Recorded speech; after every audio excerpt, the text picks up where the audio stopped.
Stina e pranverës po rikthen në Gjirokastër shpendët shtektar duke përfshirë edhe disa lloje të rralla të tyre. Aktualisht përgjatë kësaj lugine janë disa shpend në rrezik zhdukje që kanë ndërtuar folet e tyre. Lejleku është një shpend i rrallë që ka folezuar në luginën e Drinos.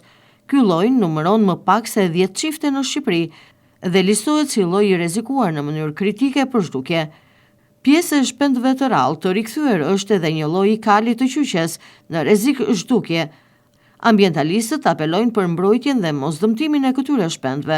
Ndodhemi në Gjirokastër, në luginën e lumit Drino, pjesë e parkut kombëtar të lumit Vjosa, ku siç dihet kjo luginë është ndër luginat me rëndësi të veçantë jo vetëm për natyrën dhe për faunën e saj, por është dhe një rëndësi të madhe për shpendët shtektar.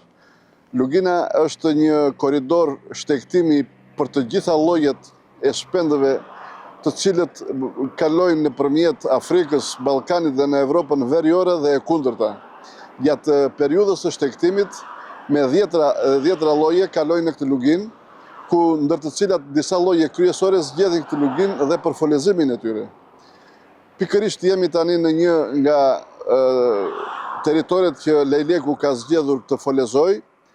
Është një fole e re ndërtuar këtë vit nga një çift lejlekësh. Deri tani kemi konstatuar në qarkun e Gjirokastrës rreth 4 çifte lejlekësh që po folezojnë.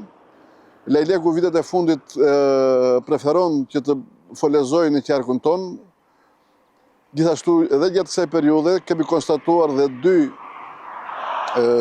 çifte të kalit të qyqes, të cilët kanë filluar të folezojnë në territoret e tyre. Njëra është në Gjirokastër dhe njëra është në Bashkinë Dropu.